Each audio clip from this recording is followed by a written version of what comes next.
Guys, welcome back to our channel guys. അപ്പോൾ നമ്മൾ ഇന്ന് വന്നേക്കുന്ന ഒരു പുതിയ വീഡിയോ ആയിട്ടാണ്.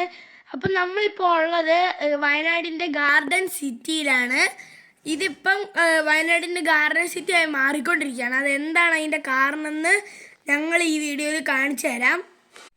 വയനാടിൻ്റെ ആസ്ഥാനമായ കൽപ്പറ്റയിലാണ് ഈ ഗാർഡൻ സിറ്റി വരാൻ പോകുന്നത്. അപ്പോൾ നിങ്ങൾക്ക് എല്ലാവർക്കും അറിയായിരിക്കും ഫ്ലവർ ഷോ തുടങ്ങാൻ പോകണം. അതും കൽപ്പറ്റയിൽ തന്നെയാണ്. ഇപ്പോൾ ഫ്ലവർ ഷോ തുടങ്ങാനായിട്ടില്ലെങ്കിലും അതിനു മുമ്പേ തന്നെ കൽപ്പറ്റ ഒരു പൂങ്കാവനായിട്ടുണ്ട്. ഇവിടെ അപ്പോൾ കുറേ പൂക്കളുണ്ട്. ഇവിടെയുള്ള കുറേ എണ്ണത്തിൻ്റെ ഒന്നും പൂക്കളുടെ പേര് ഞങ്ങൾക്കറിയില്ല. നിങ്ങൾക്കറിയാമെങ്കിൽ ഒന്ന് കമൻറ്റ് ചെയ്യണം കേട്ടോ. ആദ്യം പറയാനുള്ളത് 10 മണി പൂവിനെ കുറിച്ചാണ്. അപ്പോൾ അത് നമുക്ക് തൽക്കാലം രണ്ടാമത്തേന് പറയാം. ഇപ്പം നമ്മൾ പരിചയപ്പെടുത്താൻ പോകുന്നത് റോസാപ്പൂക്കളെ കുറിച്ചാണ്. ഇവിടെ 100 തരത്തിലേറെ പൂക്കളുണ്ടെങ്കിലും അതിൻ്റെ അകത്ത് ചിലതിൻ്റെ പേരെ നമുക്കറിയുള്ളൂ. അതുകൊണ്ടാണ് പേരറിയുന്നതിൻ്റെ പറയുന്നത്. ഇവിടെ റോസാപ്പൂക്കളുണ്ട്. അത് കുഞ്ഞ് റോസാപ്പൂ തൊട്ട് വലിയ റോസാപ്പൂവും പിന്നെ പലതരത്തിലുള്ള കളറുകളിലുള്ള റോസാപ്പൂവും ഉണ്ട്. അപ്പോൾ അതിൻ്റെ കാഴ്ചകൾ നമുക്ക് കണ്ടിട്ട് വരാം.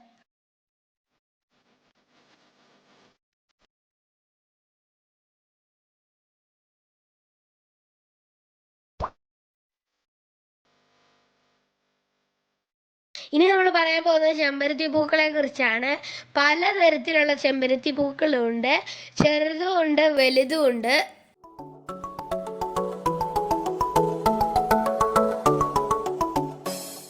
കുറേ എണ്ണത്തിൻ്റെ ഒന്നും പേര് ഞങ്ങൾക്കറിയില്ല. ഇതിൻ്റെ അകത്ത് കുറേ നല്ല പൂക്കളൊക്കെ ഉണ്ട്. അതിൻ്റെ ഒന്നും പേര് ഞങ്ങൾക്കറിയില്ല. നിങ്ങൾക്കറിയാമെങ്കിൽ നിങ്ങളൊന്ന് കമൻറ്റ് ചെയ്യണം കേട്ടോ. അപ്പം നമ്മളിപ്പോൾ നീല മഞ്ഞ പൂക്കളൊക്കെ കണ്ടല്ലോ. ഇനി നമ്മൾ കാണാൻ പോകുന്നത് 10 മണിപ്പൂക്കളാണ്. ഇവിടെ കുറേ 10 മണിപ്പൂക്കളുണ്ട്. മഴവില്ലിലുള്ള എല്ലാ കളർ 10 മണിപ്പൂക്കളും ഇവിടെ ഉണ്ട്. അത് വിരിഞ്ഞ് നിൽക്കുന്ന കാണാൻ നല്ല ഭംഗിയാണ്.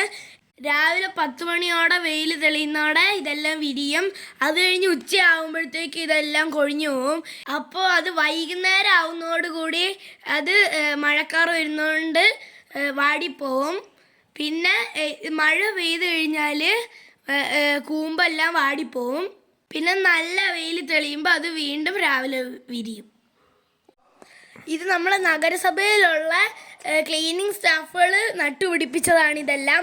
അവർ പരിപാലിച്ചു കൊണ്ടുവരുന്നതാണ് ഇതെല്ലാം. അപ്പോൾ അവർക്കാണ് ഒരു കയ്യടി കൊടുക്കേണ്ടത്. നമുക്ക് എല്ലാവർക്കും ഒരു കയ്യടി അവർക്ക് കൊടുക്കാം. അത് നനയ്ക്കുന്നതും എല്ലാം അവർ തന്നെയാണ് ചെയ്യുന്നത്. അപ്പോൾ ഇവിടെ പ്രിയങ്ക ഗാന്ധി മത്സരിച്ചുകൊണ്ട് ലോകത്തു നിന്നുള്ള പല ആൾക്കാരും ഇവിടെ എത്തുന്നുണ്ട്.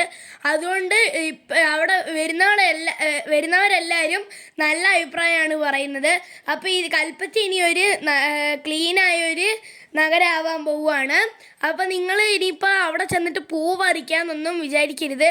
പൂ പറിക്കുന്നവർക്ക് ശക്തമായ ഒരു ഫൈൻ കൊടുക്കുമെന്നാണ് പറഞ്ഞിരിക്കുന്നത്. മിഠായിക്കുള്ള തൊട്ട് വേറെ പ്ലാസ്റ്റിക്കുകളൊന്നും നിങ്ങൾ അവിടെ ഇടാൻ പാടില്ല. അപ്പം നമുക്ക് ഇനി അത് ഒരു നല്ല ക്ലീൻ ആയിട്ടുള്ള ഒരു നഗരമാക്കി എടുക്കാം. മുനിസിപ്പാലിറ്റിയിൽ വന്നിറങ്ങുന്ന ഏതൊരാളുകൾക്കും വളരെ മനോഹരമായി തോന്നുന്ന ഒരു സംവിധാനമാണ് ഈ ചെടിച്ചട്ടികളെല്ലാം. വളരെ ഭംഗിയായിട്ടും അത് മാനേജ് ചെയ്ത് കൊണ്ടുപോകുന്നുണ്ട്. 2-3 നേരങ്ങളായിട്ടാണ് അവരത് മാനേജ് ചെയ്യുന്നത്.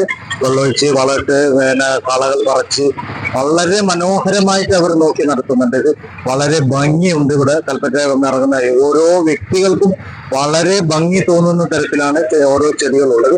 ഇനി ചെറിയൊരു പോരായ്മ എന്ന് പറയാൻ കുറച്ചുകൂടി സ്ഥലങ്ങളിൽ കുറച്ച് ചെടിയും കൂടി വെക്കാനുണ്ട്. അതും കൂടി പൂർത്തിയാവുന്നതോടുകൂടി കൽപ്പറ്റ തന്നെ വേറൊരു ലെവലായി തന്നെ മാറും. ഏതൊരാളുകൾക്കും ഇഷ്ടപ്പെടുന്ന ഒരു തരത്തിലേക്ക് കൽപ്പറ്റ ടൗണിനെ മാറ്റാൻ ഇത് സാധിക്കും. നല്ല വെറൈറ്റി പൂക്കളും റോസ് തന്നെ ഒരുപാടായിട്ടുണ്ട്. അതുപോലെ 10 മണിപ്പൂല്ല പല ആളുകളും ആഗ്രഹിക്കുന്ന ചെടിയാണ് ഈ 10 മണിപ്പൂല്ല എന്ന് പറയുന്നത്. പല ആളുകളും അതിന്റെ ഒരു കഷ്ണം തരുമോ എന്ന് വരെ ചോദിക്കുന്നുണ്ട്. അത്രയും ഭംഗിയിലാണ് ഓരോ ചെടികളും ഉള്ളത്. പല വെറൈറ്റി കളറുകളിലാണുള്ളത്.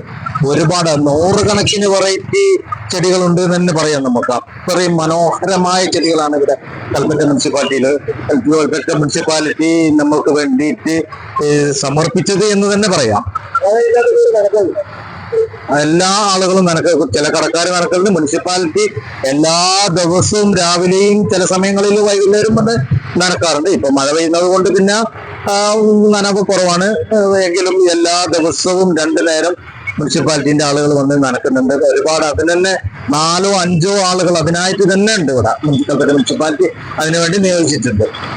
കൽപ്പറ്റ മനോഹരാവുകയാണെങ്കിൽ നമ്മുടെ വയനാട് മനോഹരാവും. അപ്പം നമ്മൾ ഈ 10 മണിപ്പൂക്കളെ കുറിച്ചുള്ള ഈ വീഡിയോ നമ്മളിപ്പോൾ വൈൻഡപ്പ് ചെയ്യണം. നിങ്ങൾക്ക് വീഡിയോ ഇഷ്ടപ്പെട്ടെങ്കിൽ ലൈക്ക്, ഷെയർ, സബ്സ്ക്രൈബും കമൻറ്റും ചെയ്യും.